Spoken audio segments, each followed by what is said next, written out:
Hi, I'm Phil Hardwick, and this is the ABCs of Economic and Community Development for Small Towns. Today's letter is M. M is for marketing. Not long ago, I had the opportunity to play in a tennis tournament in another town. My guess is that I spent about $1,000 during this 3+ day tennis tournament. I spent it on my hotel, food, lodging, filled up my car with gas, you name it. I guess that there were probably 500 other tennis players. So if you stop and do the math, 500 times 1,000 is $500,000. You mean a 3-day event brought in $500,000 to this particularly small town? And the answer is yes. So what are ways that you can bring in events or just outside money? How do you bring in outside money to a small town? Yes, one of the ways is events, but there are also other ways. So think about the following examples of ways to market your community. Books, television, and movies have put quite a few cities on the map. For example, Savannah, Georgia, and its tourism business were practically transformed after the book-made movie Midnight in the Garden of Good and Evil hit the mainstream. It was even responsible for a new local tour of the city featuring the places in the story. Next, what about the exposure given by television shows with the city's name in the title? Examples: CSI Miami. Who can forget Fargo?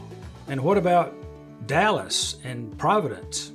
Also, capitalizing on famous local businesses is another way to get noticed.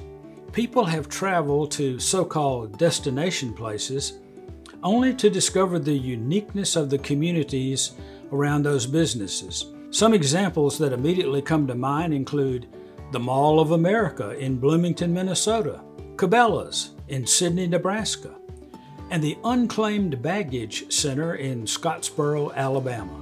And let us not forget what LL Bean has done to Freeport, Maine. Can you think of any towns in your state that have brought in business?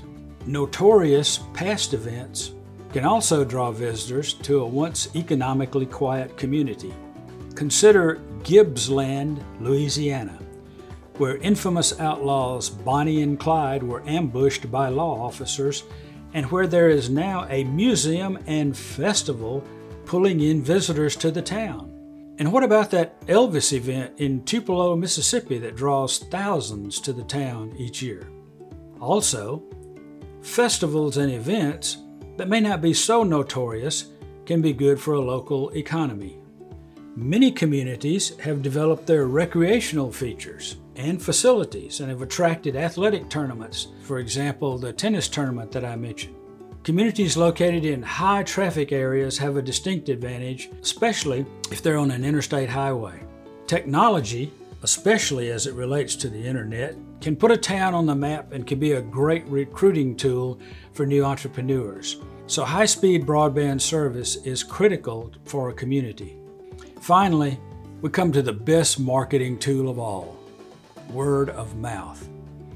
People telling other people about their visit to your community can have a greater impact on events or businesses or outside money coming into your town than just about anything else.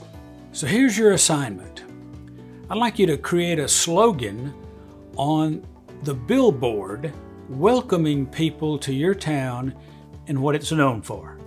And if you'd like more information, check out my book on Amazon, The ABCs of Economic and Community Development for Small Towns.